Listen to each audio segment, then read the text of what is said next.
सुप्रभात बच्चों। मैं वरिष्ठ व्याख्याता PS राजपूत वाणिज्य आज आपको कक्षा 11 अकाउंटेंसी सब्जेक्ट की इकाई 3 इसका अध्याय 7 खाता बही का भाग 3 लेकर के आपके सामने उपस्थित हूँ। आज मैं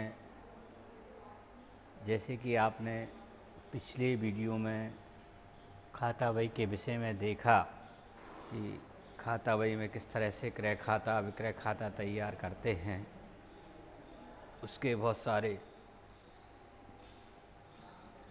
नियम मैंने आपको बताए कि खतौनी करते समय हमें किन बातों का ध्यान रखना चाहिए।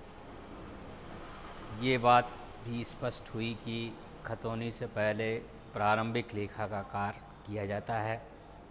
प्रारंभिक लेखा के कार्य के बाद ही हम खाता बही का काम करते हैं, लेजर में लिखने का काम करते हैं।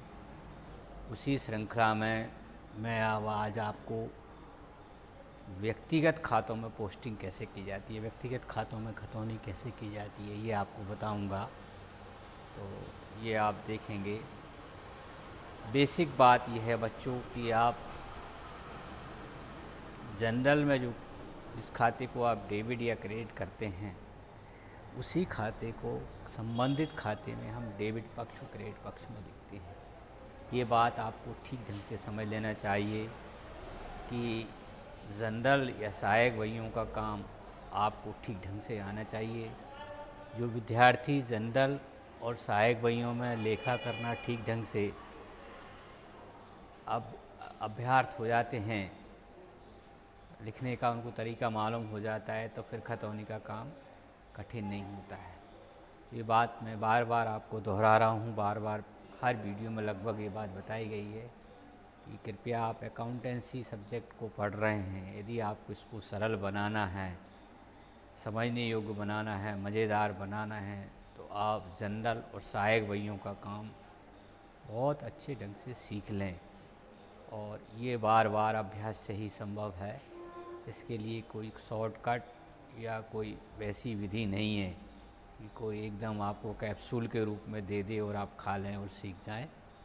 बट आप अभ्यास करें, अभ्यास से ही उसमें आपको निपुणता आएगी, दक्षता आएगी, आप कुशल हो जाएंगे। और मैं एक पूरे विश्वास के साथ आपको बता देना चाहता हूँ, कह देना चाहता हूँ कि जिस विद्यार्थी को अकाउंटेंसी में जनरल एंट्रियाँ अच्छे से आती हैं, जनरल को उन्होंने ठीक ढंग से समझ लिया है, तो वो अकाउंटेंसी का एक बहुत अच्छा विद्यार्थी बन जाएगा और सबसे प्रिय का अकाउंटेंसी ही होगा। तो पीछे के वीडियो को आप सतत देखें, सुनें और उनका कॉपी पर अभ्यास करें, क्योंकि आपको जो परीक्षा देनी है वो लिखित रूप में देनी है बच्चों। इस हिसाब से आपको लिखने की आदत भी होनी चाहिए। हाँ, वक्त की मांग ये भी है बच्चों, आप देख रहे हैं कि अभी विषम परिस्थितियों में कॉलेज लेवल पर जो परीक्षाएं हुई हैं वो सब ऑनलाइन परीक्षाएं हुई हैं। इसका मतलब है हमें कंप्यूटर में हमारा ज्ञान परिपक्व होना चाहिए, कंप्यूटर चलाना भी हमें आना चाहिए। बहुत से विद्यार्थियों को दूसरे के आश्रित होकर के ऑनलाइन परीक्षाएं के करने में उनकी मदद उनको लेना पड़ी, तो ये आपको देखना होगा। ये बड़े सौभाग्य की बात है कि हमारे विद्यालय में कक्षा 3 से ही कंप्यूटर की शिक्षा दी जाती है, आपको कंप्यूटर पर बैठने का मौका मिलता है। तो आप कृपया इसको बड़े गंभीरता से लें और इसको एक वैसे विषय में ना मानकर कि ये कि कंपलसरी विषय नहीं है, इसको कंपलसरी विषय की तरह इसको माने और काम करें। तो आज मैं आपको बच्चों व्यक्तिगत खाते के विषय में बताना चाहता हूँ। ये आपकी किताब का ही सवाल है। श्रीकांत का खाता आपको बनाना है। श्रीकांत का खाता जो है 5,200 रुपये जमा से दर्शा रहा है। ये आपकी किताब का सवाल क्रमांक 7 पेज नंबर 269 पर है। इस व्यक्ति का पहले से जमा शेष है। ये बात मैं आपको पहले ही बता देना चाहता हूँ कि व्यक्तिगत खातों के सामान्यतः ओपनिंग शेष हो सकते हैं। यदि होते हैं तो वो डेबिट या क्रेडिट में से कोई एक होंगे। जमा शेष का मतलब है कि वो क्रेडिट शेष है, अर्थात इस शेष को खाता बनाते समय हम क्रेडिट पक्ष में लिखेंगे। जैसे कि बच्चों रोकड़ बही का डेबिट शेष होता था तो हम उसको डेबिट पक्ष में लिखते थे, अर्थात इसको हम क्रेडिट पक्ष में सबसे पहले बाय शेष नी ला करके 5,200 रुपये लिखेंगे। तो व्यक्तियों के खाते बनाते समय बच्चों आपको ध्यान रखना है, यदि उनका प्रारंभिक शेष है तो वो डेबिट या क्रेडिट में से कोई एक हो सकता है। अब ये प्रश्न पर निर्भर करता है कि वो व्यक्ति देनदार है कि लेनदार है, उस हिसाब से हमें उसका खाता में शेष लिखते हैं। नहीं भी हो सकता है, नहीं होगा तो फिर हम नहीं लिखेंगे। बट क्रय वही, विक्रय वही, व्यय, क्रय खाता, विक्रय खाता, व्यय और आय के इनके शेष नहीं होते हैं। माल खातों के शेष नहीं होते हैं बच्चों, आय व्यय के खातों के शेष नहीं होते। बट संपत्तियों के सामान्यतः शेष होते हैं, दायित्वों के शेष होते हैं, देनदारों के शेष होते हैं, लेनदारों के शेष होते हैं। तो उनको धीरे धीरे करके हम सीखेंगे और उसको कहाँ लिखना है वो भी देखेंगे। अब उन्हें मतलब श्रीकांत को नकद चुका है तो इसकी एंट्री श्रीकांत का खाता डेबिट होगा और रोकड़ खाता क्रेडिट होगा, अर्थात श्रीकांत के डेबिट पक्ष में लिखेंगे और रोकड़ खाते के क्रेडिट पक्ष में लिखेंगे।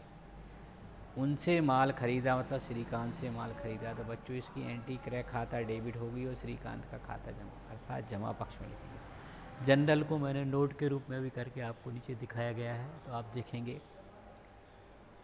फिर उन्हें माल लौटाया मतलब श्रीकांत को माल लौटाया, क्रय वापसी हो गई, श्रीकांत का खाता डेबिट होगा और क्रय वापसी खाता क्रेडिट होगा 200 रुपये, तो श्रीकांत का खाता डेबिट होगा। या उन्हें चेक दिया और उन्होंने बट्टा दिया हमें, तो उन्हें चेक दिया मतलब श्रीकांत को हमने चेक दिया है 2450 रुपये, श्रीकांत पाने वाला होगा 2500 रुपये से डेबिट करेंगे और बैंक खाता और बट्टा खाता हम क्रेडिट करेंगे। चेक दे रहे हैं इसलिए बैंक खाता आएगा और बट्टा, अर्थात श्रीकांत का खाता 2500 रुपये से डेबिट होगा। ये मिश्रित प्रविष्टि होगी। इसकी मिश्रित प्रविष्टि की खतौनी कैसे करते हैं? श्रीकांत का खाता डेबिट है 2500 से करेंगे और क्रेडिट में बैंक खाता और बट्टा खाता आएगा, तो श्रीकांत के खाते में विवरण में ये दोनों नाम आएंगे और उस 2500 को हम दो भागों में तोड़ करके लिखेंगे। उनसे माल, नकदी माल खरीदा है बच्चों, नकदी माल खरीदा है तो क्रय खाता डेबिट और रोकड़ खाता होगा, इसमें श्रीकांत का खाता प्रभावित नहीं होगा, अर्थात श्रीकांत के खाते में इसका कोई लेखा नहीं करेंगे। आपको श्रीकांत का खाता तैयार कीजिए और 31 जनवरी को उसका शेष निकालना है। तो देखिए जनरल मैंने बनाया है, ये नोट के रूप में है क्योंकि खाता बही का काम करने से पहले हमें जनरल का काम करना होता है। जनरल के लेखे हमारे साथ होते हैं, लेकिन परीक्षा में एक साथ दोनों चीज़ें सामान्यतः नहीं पूछी जाती। जनरल का सवाल अलग आता है और खाता बही का सवाल अलग आता है। जनरल मैंने आपकी सुविधा के लिए यहाँ बना के बता दिया और बोल के भी बता दिया कि इसकी एंट्री क्यों, क्योंकि जब आपके दिमाग में जनरल होगा कि कौन सा खाता डेबिट हो रहा है, कौन सा खाता क्रेडिट हो रहा है, तभी अपन संबंधित खाते में सही पक्ष में और सही विवरण लिख पाएंगे। श्रीकांत को दिए तो श्रीकांत डेबिट रोकड़, श्रीकांत के खाते के डेबिट पक्ष में लिखेंगे आप ये वाली राशि, विवरण में रोकड़ लिख करके 3000। यहाँ श्रीकांत के खाते में क्रेडिट पक्ष में लिखेंगे, विवरण में क्रय खाता आएगा। खतौनी का नियम है कि जिस खाते में हम खतौनी करते हैं उसका बिक्री। हाँ, ये ध्यान रखना है कि हम प्रश्न के हिसाब से यहाँ एक खाता तैयार कर रहे हैं, बल्कि नियम ये कहता है कि पहली एंट्री के डेबिट पक्ष में खतौनी होती है, फिर दूसरे खाते में जाते हैं, अर्थात रोकड़ खाता भी बनाना पड़ता है। तो रोकड़ खाते की हम कहाँ लिखेंगे? क्रेडिट में। फिर अगली एंट्री पर जाएंगे तो क्रय खाते के डेबिट में होगा और श्रीकांत के क्रेडिट में एंट्री करेगा, अर्थात ये क्रय खाता भी बनेगा। तो यहाँ जितने भी खाते दिखाई दे रहे हैं वो सारे खाते आपको खोलना होंगे, बट प्रश्न की शर्त के अनुसार आपको केवल श्रीकांत का खाता बनाना है, इसलिए मैंने श्रीकांत का खाता बना कर दिखाया। बाकी खाते आप चाहो तो रफ पे बना करके देख लें तो आपको सीखने में सुविधा होगी। हाँ, एक व्यक्ति, एक वस्तु, एक आय, एक व्यय से संबंधित केवल एक ही बार खाता खोला जाता है, अर्थात सारी उससे संबंधित एंट्रियाँ उसी खाते में लिखी जाती हैं।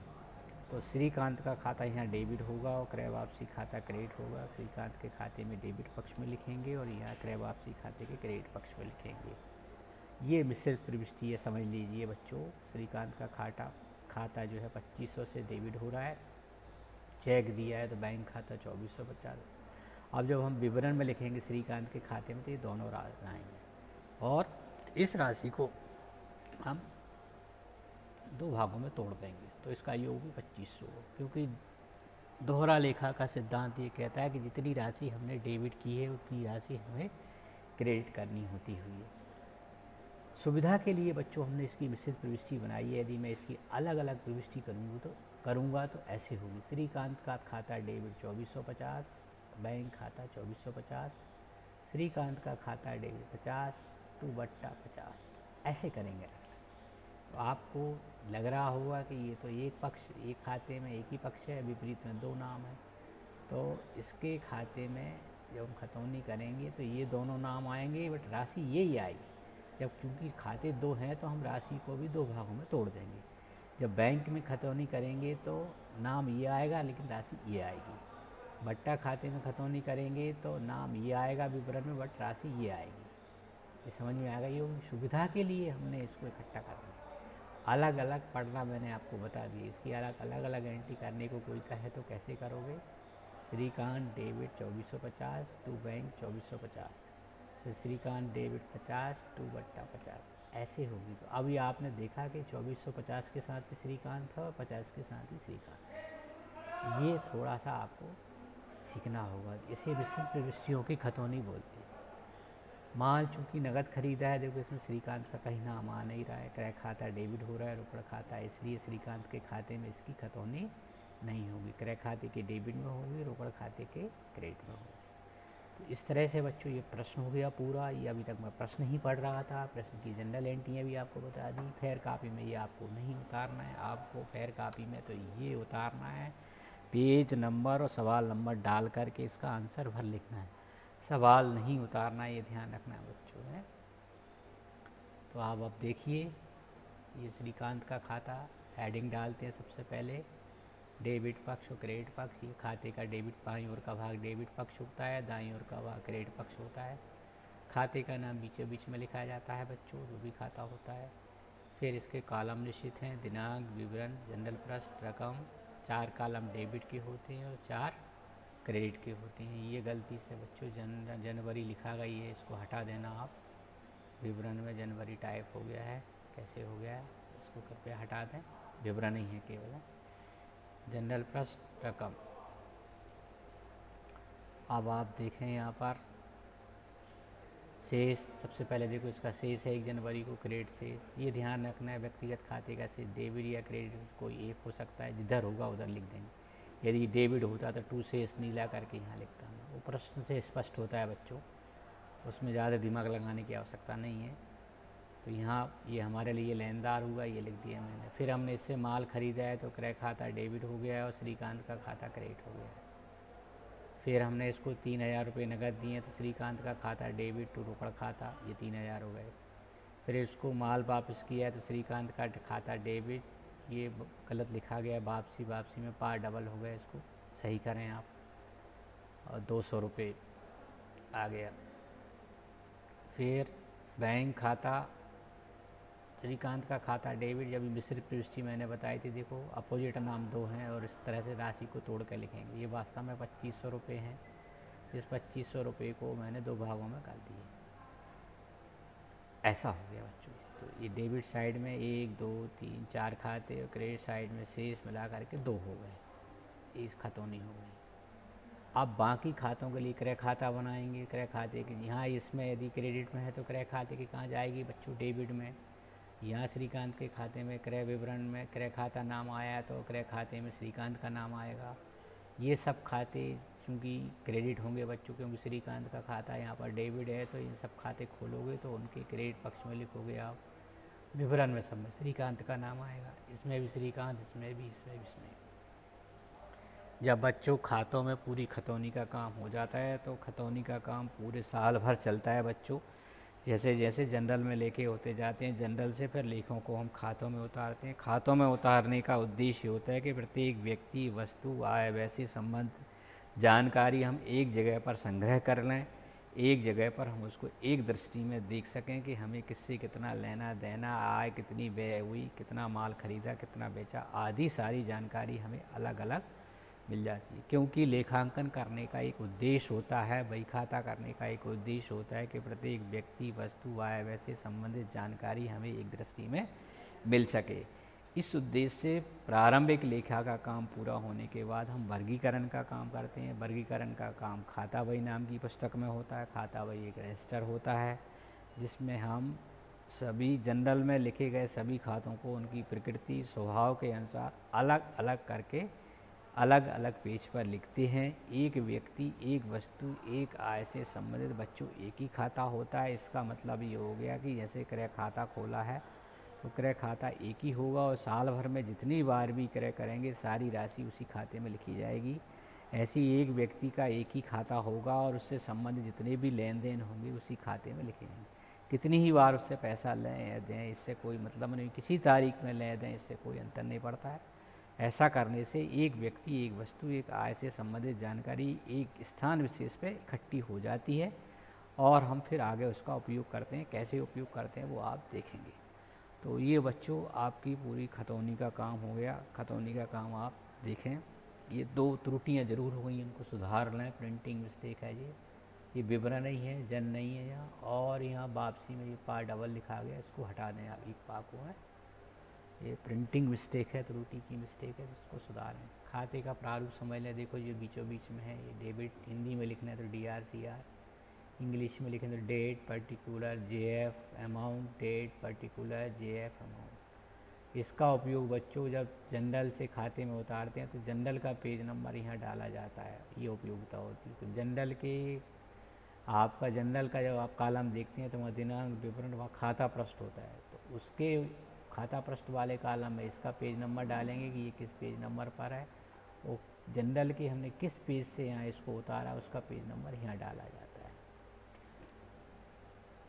शेष के लिए जनरल एंट्री होती तो है बच्चों, लेकिन आगे सीखेंगे अपन। अभी तो डायरेक्ट शेष, प्रारंभिक शेष होता है तो ऐसे लिखते हैं। क्रेडिट है तो क्रेडिट साइड में लिख दो, डेबिट है तो डेबिट साइड में लिख दो। आप जब खतौनी का काम पूरा हो जाता है तो बच्चों शेष निकालते हैं। शेष निकालने की वही प्रक्रिया है कि दोनों पक्षों का जोड़ लगाते हैं। इधर का जोड़ आप देख रहे हैं तो 7000 हो रहा है और इधर का जोड़ आप लगाएंगे। इस जोड़ में से यहाँ तक का जोड़ लगा करके घटा करके ये 1300 रुपये यहाँ लिख देंगे। अर्थात इस तरफ का जोड़ जो आ रहा है 5700 रुपये आएगा। इसको इसको इसको चारों को जोड़ोगे तो 5700 आएगा। 7000 में से 5700 घटाओगे तो 1300 बचेगा। कैसे आएगा वो आगे मैंने बताया आपको। देखिए, जनवरी के सौदे के विषय में नोट डालना होगा। जनवरी के का लेखा श्रीकांत के खाते में नहीं होगा क्योंकि माल नगद खरीदा गया है। ये नोट डालना कंपलसरी रहेगा। जमा पक्ष का मैंने जोड़ लगाया 52, 1800, 7,000 हो गए। नामे पक्ष का कुल जोड़ लगाया 3,200, 2,450, 50, 5700 हो गए।